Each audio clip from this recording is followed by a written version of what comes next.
You can now take a hike in the water of beautiful Lake Tahoe. California State Parks have developed Tahoe's first underwater trail. It's called the Emerald Bay State Park Maritime Heritage Trail, and it includes 4 different sites showcasing sunken historic boats. As the water levels dropped in Lake Tahoe, divers found something terrifying at the bottom of America's clearest lake. The 2024 drought, the worst in 1,200 years, pulled the water line down 9 feet. And exposed things along the shore that nobody was supposed to see. Because Lake Tahoe is so big, the level moves up and down a lot more slowly than lakes like Folsom and Shasta. But now, Tahoe is already at its lowest level in 4 years, and it's still headed down. But the shoreline was just the warning. What the remotely operated vehicles recorded at 1,600 feet down is worse, far worse. Not a creature, not a shipwreck. Not the Tahoe-Tessie legend the locals have whispered about since the 1800s. Something older, something quieter. And once you see it, Lake Tahoe is ruined for you forever. The lake built to hide things. To understand what those ROVs found in the dark, you have to understand why Lake Tahoe became the perfect place on Earth to hide things that were never meant to be found. Lake Tahoe sits at 6,225 feet of elevation, straddling the border between California and Nevada. It is the largest alpine lake in North America, the second deepest lake in the United States. Only Oregon's Crater Lake goes deeper. The basin was formed by geological faulting millions of years ago, creating a nearly vertical walled trench that plunges 1,645 feet into the earth, cold enough to kill a swimmer in 20 minutes. Clear enough that from the surface you can see 70 feet down through water that has never warmed above 42 degrees. The water is so clear because almost nothing lives in it. The granite basin contributes almost no nutrients. The cold inhibits biological activity. Tahoe's waters are nearly sterile, and that sterility is exactly what makes the lake famous. It is what draws millions of tourists every year. And it is what would make any contamination immediately, visibly, catastrophically obvious. Or at least, it would be obvious if the contamination were near the surface. But here is the thing nobody puts in the brochures. Drop something past 1,500 feet in Lake Tahoe, and you are not really dropping it into water anymore.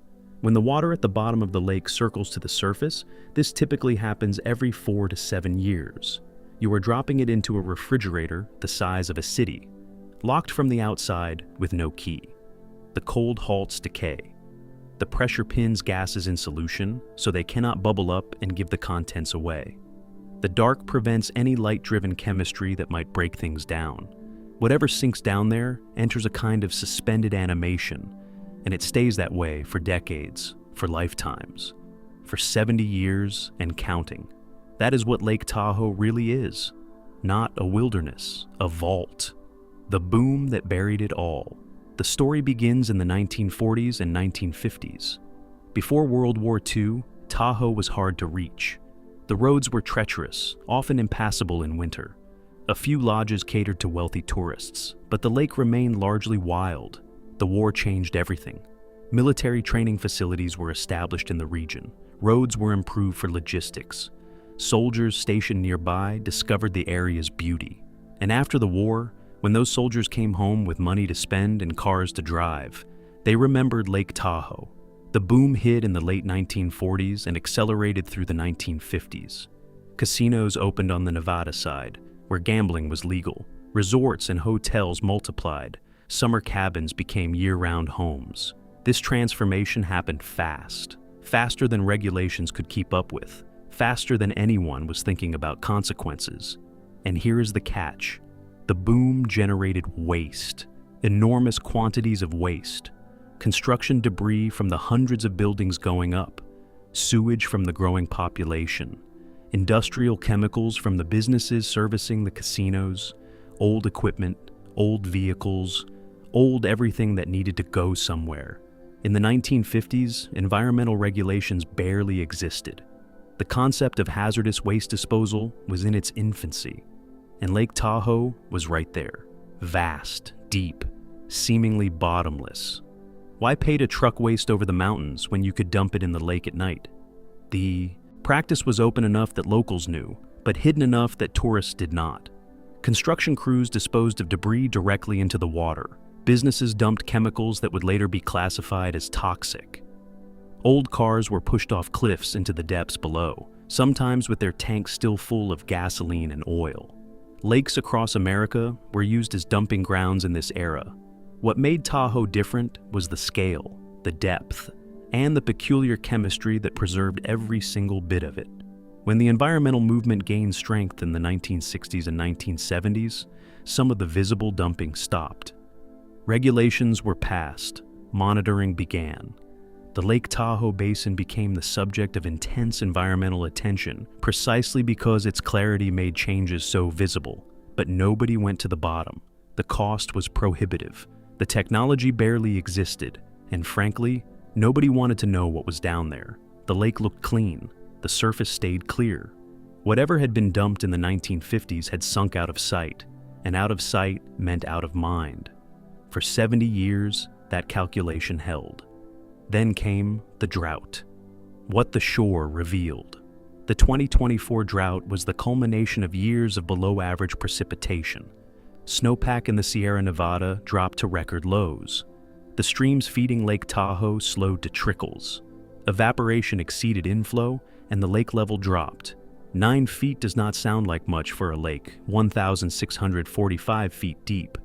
But the drop happened at the shoreline. And as the water receded, it exposed things that had been underwater for decades. The first reports came from hikers walking newly exposed stretches of beach. Tires, bottles, unidentifiable metal objects corroded beyond recognition. Easy to dismiss as ordinary litter. Then the divers showed up. Colin West is the founder of Clean Up the Lake, a Tahoe nonprofit that has spent years scuba diving the lake's perimeter and hauling out trash. 72 miles and more than 20,000 pieces of trash later, the Clean Up the Lake effort in Lake Tahoe is preparing to embark on their final mission. What a huge mission it was. Joining us now to talk about this final dive is the founder and the executive director of Clean Up the Lake, Colin West. By summer 2024, his teams were operating in shallows that had been inaccessible for generations, and what they were finding had stopped being trash. They were finding cars, dozens of them. Cars from the 1940s, the 1950s, the 1960s. Some appeared to have been driven deliberately into the water. Others had been pushed or towed in, scattered across the lake, concentrated near old roads and access points. The condition of the vehicles was the part that put hairs up. The cold water had prevented the corrosion that destroys submerged cars in other environments. Paint was still visible on some. Interior features remained recognizable, as if the cars had been driven in yesterday and were simply waiting to be retrieved. West has described pulling onto sites where his dive lights hit a 1957 sedan, and his first instinct was to check whether someone was still inside. Think about that for a second. A diver in 2024 swimming up to a vehicle that has been on the bottom since Eisenhower was in the White House and reflexively looking through the driver's side window, the way you would at a wreck on the highway. That is how preserved these cars are. The doors still have door handles. The dashboards still have dashboards. The license plates on a few are still readable. One of them traces back to a registration that was never reported stolen. The car simply went into the lake, and the paperwork went into a drawer, and nobody asked any further questions for half a century. But cars were not the disturbing part. Old vehicles and lakes are common. What was disturbing was what the cars were sitting on top of. If this is the kind of story that pulls you in, the kind where the bottom of the lake has been keeping a secret longer than most people watching this have been alive, do me a favor and hit subscribe. We dig into the histories powerful people would rather stayed buried, and there is a lot more coming. Now, back to what was underneath those cars. What the ROV found. The Clean Up the Lake teams had been sharing data with researchers at UC Davis Tahoe Environmental Research Center, the institution that has been monitoring the lake's water clarity since 1968. As the survey expanded into deeper water, the operation outgrew what scuba divers could safely do, so they brought in the robots, remotely operated vehicles, ROVs, equipped with lights, high-definition cameras, sample arms, and tethers long enough to reach the basin floor. The footage from intermediate depths, 200 to 500 feet, showed more of the same. More vehicles, more debris, more evidence of decades of casual dumping. Then they went deeper. Below 1,000 feet, the ROV cameras entered a different world. The last traces of sunlight disappeared. The temperature dropped to the low 40s and stayed there. The pressure increased to levels that would crush an unprotected human body. And the debris kept coming. At 1,400 feet, the ROV's lights illuminated something the team initially could not identify. Large cylindrical objects, dozens of them scattered across the lake bed. Barrels, industrial drums, the kind used to store and transport chemicals. This is the moment Colin West has described in interviews as the one he cannot shake. He is in a heated cabin on a research boat, drinking coffee, watching a screen, and the screen is showing him what looks like a graveyard. Row after row of corroded metal cylinders, sitting in the dark exactly where someone left them. Some still bearing visible markings, manufacturer logos, chemical codes, handling instructions. And here is what gets you. The ROV's lights only reach so far, so you see a barrel, then two, then a cluster of six, then the operator turns the camera and there are more behind those, and more behind those, fading out into the black water beyond the lights. You do not see the end of the field. You just see that the field keeps going, and you start to understand that the number of barrels down there is not measured in dozens. It is measured in hundreds. He knew immediately what he was looking at. Industrial drums do not end up at 1,400 feet by accident. They do not roll down hills into the water. They do not fall off boats. Someone transported them to the lake and dumped them deliberately in water, deep enough that no one would ever find them. Or so they thought. The ROV surveyed the field for hours, documenting hundreds of containers. The distribution pattern suggested multiple dumping events over an extended period. Some had been dropped in clusters, others scattered individually. Some had been full when dumped, others had drifted before coming to rest. But the most disturbing discovery came at 1,600 feet, near the maximum depth of the ROV's operational range. The barrels there were different, larger, more heavily constructed, and they were not just corroded, they were leaking. The water was never clean. The cameras captured plumes of material seeping from ruptured containers. In the cold, still water, these plumes did not disperse quickly. They hung in the water column, visible clouds of whatever had been stored in those drums, slowly diffusing into the surrounding environment. The team ordered water samples taken as close to the leaking containers as the ROVs could safely approach. The samples were sent to the labs at UC Davis Tahoe Environmental Research Center. Dr. Jeffrey Schlotto, the center's longtime director, has been studying Lake Tahoe for over 2 decades. He has watched the lake's clarity decline by feet over the years. He has published the data. He has testified at public meetings. But the results that came back from the deep barrel samples were of a different category entirely: heavy metals, laid at concentrations hundreds of times higher than safe levels.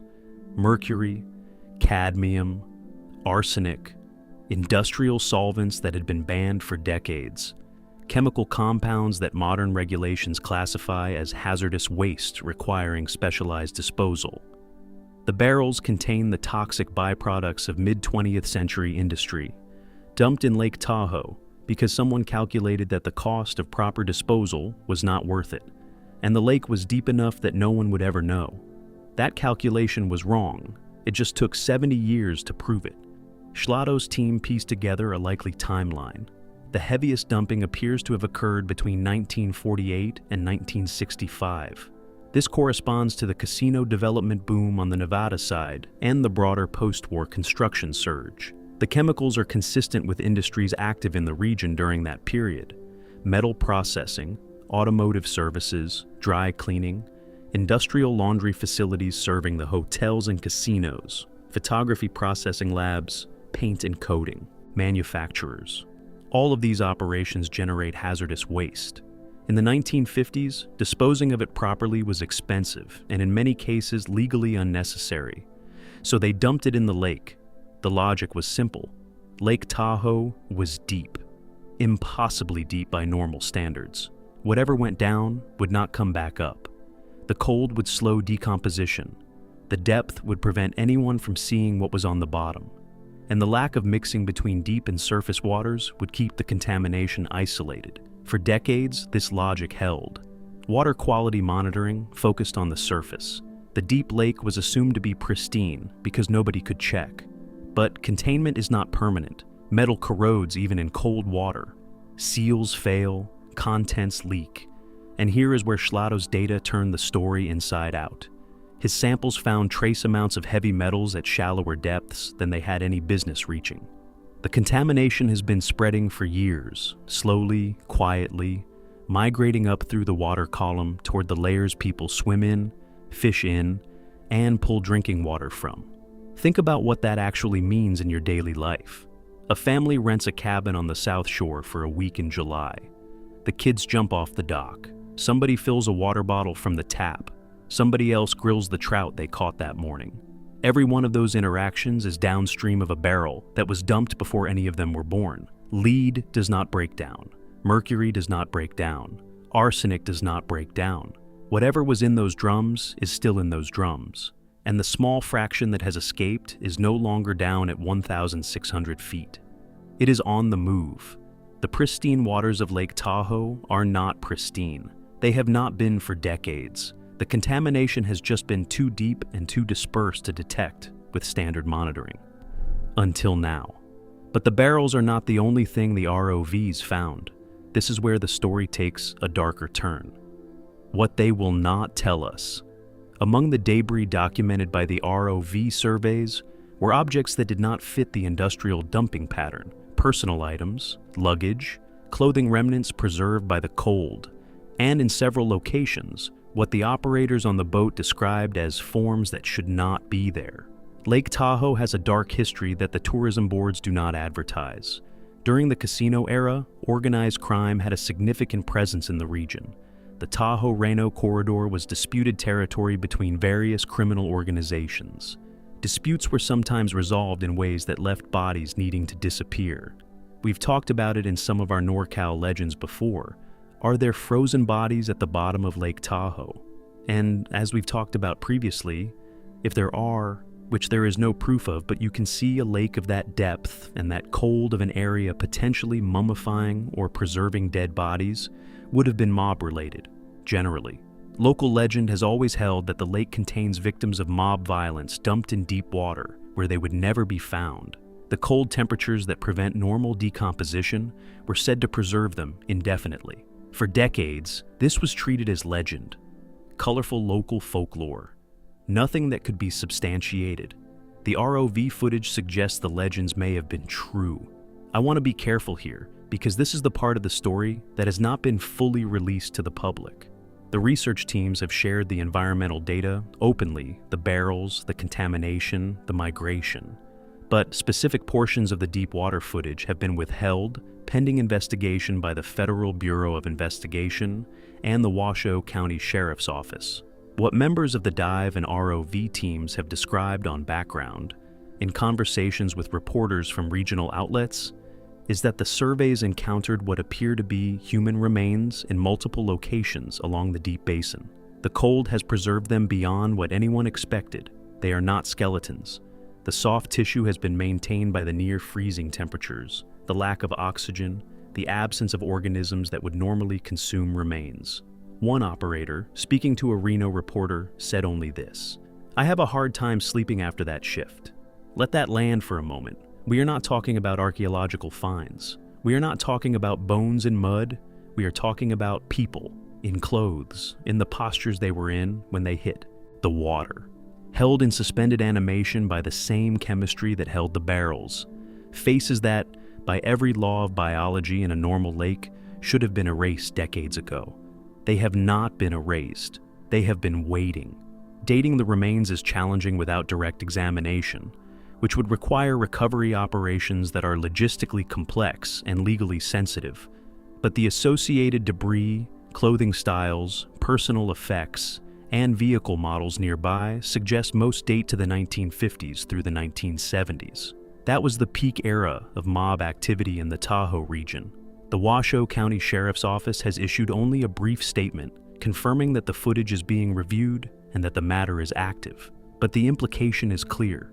Lake Tahoe's depth, which made it perfect for dumping industrial waste, also made it perfect for disposing of bodies. The same cold that preserved the barrels preserved the people. The same dark that hid the chemicals hid the victims.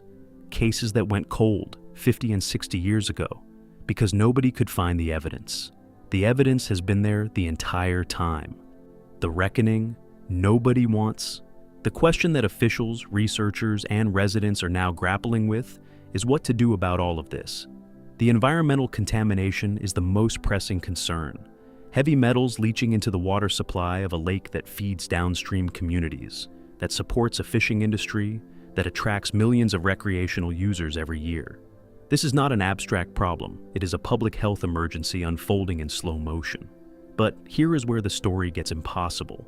Remediation is extraordinarily complex. The barrels lie at depths that are expensive and dangerous to work at. Disturbing them could accelerate the release of their contents rather than containing it. The scale, hundreds of barrels scattered across miles of lake bed, exceeds any previous cleanup effort in a natural water body in American history. Schlotto has been candid about the dilemma. Some on his team advocate leaving the barrels in place and focusing on monitoring. Pull a corroded drum off the bottom and you might cause the very release you are trying to prevent. Leave it down there and the leak continues, but slowly, on a timeline measured in human generations.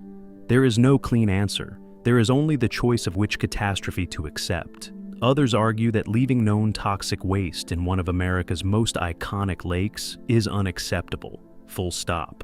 Corrosion will continue. Leaks will worsen.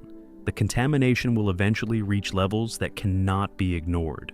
State and federal agencies, including the California State Water Resources Control Board and the Environmental Protection Agency region, 9 offices have formed working groups. Studies have been commissioned. Funding has been requested. But the bureaucratic wheels turn slowly, and the barrels keep leaking. The human remains present a different kind of problem. Recovery would yield evidence in cases that have been cold for 50 or 60 years. Witnesses are dead. Suspects are dead.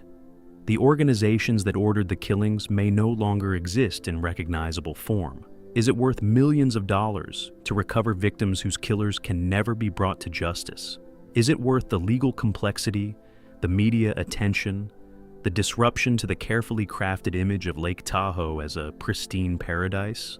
For the families of missing persons, people who disappeared in the Tahoe region decades ago and were never found, the answer is obviously yes. Some of those families have waited lifetimes for closure. But for the tourism industry and the property owners whose land values depend on Tahoe's reputation, the calculation is more complicated. There is also the question of accountability. The industrial dumping was not done by anonymous individuals acting alone. It was done by companies, often with the tacit acceptance of local authorities. Records suggest that some officials actively facilitated it. Permits were granted that should not have been. Inspections were not conducted. Complaints were ignored. The system that was supposed to protect Lake Tahoe instead allowed it to become a dumping ground.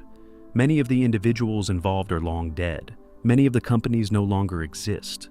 But the institutional patterns that allowed this to happen are still with us. Lake Tahoe is not unique. What we are finding now in one lake is a preview of what we would find if we looked closely at any of them. The truth is out. The 2024 drought pulled back the curtain. But droughts are temporary. Water levels will eventually rise again. The exposed shoreline debris will slip back underwater. The deep contamination will continue to spread, slowly and invisibly, for decades or centuries to come. What was found will not be unfound. The knowledge exists now. The footage exists. The water samples exist. Colin West has the dive logs. Jeffrey Schlotto has the lab results. The Washoe County Sheriff's Office has the deep water frames it will not yet release. The truth is out. Leaked and re-uploaded and spread across the internet beyond any ability to suppress it. The tourists will keep coming. The casinos will keep operating. The brochures will keep describing Lake Tahoe as one of the last pristine places in America. The economy of the region depends on maintaining that image, even if the image is a lie. But the remotely operated vehicles documented what is really at the bottom. The researchers analyzed what is really in the water. For 70 years, depth was protection, darkness was concealment. The impossibility of seeing the bottom was assurance that the bottom would never be seen. Technology changed that calculation. The drought accelerated the reckoning, and now everyone knows what was hiding in the clearest water in America. Hundreds of barrels of toxic waste leaching heavy metals into the water supply. Dozens of vehicles dumped with their fluids still inside, and the preserved remains of people who disappeared into the lake and were never supposed to be found. Lake Tahoe is still beautiful. The surface still sparkles in the Sierra Nevada sun. The clarity still amazes visitors who have never seen water so transparent. But beneath that surface, in the darkness at 1,600 feet, the truth waits. It has been waiting for 70 years, and now that it has been found, nothing will ever make it disappear again. Every photograph of Lake Tahoe you have ever seen, every postcard, every drone shot in a tourism ad, every blue sparkling moment ever captured from the shoreline, all of it is real. The lake really is that beautiful. The water really is that clear. But the picture is incomplete. The picture stops at the surface. And what the picture leaves out, what nobody photographed for 70 long years, is the only part that matters now. So, here's what I want to know from you. If you were the one running the cleanup, would you raise the barrels and risk a chemical disaster on the way up, or leave them down there and hope the corrosion holds for another generation? Drop your answer in the comments. I read everyone. And if Lake Tahoe rattled you, wait until you see what divers found inside an abandoned reservoir in Nevada last spring. That video is up next. Click it before the lake claims another secret.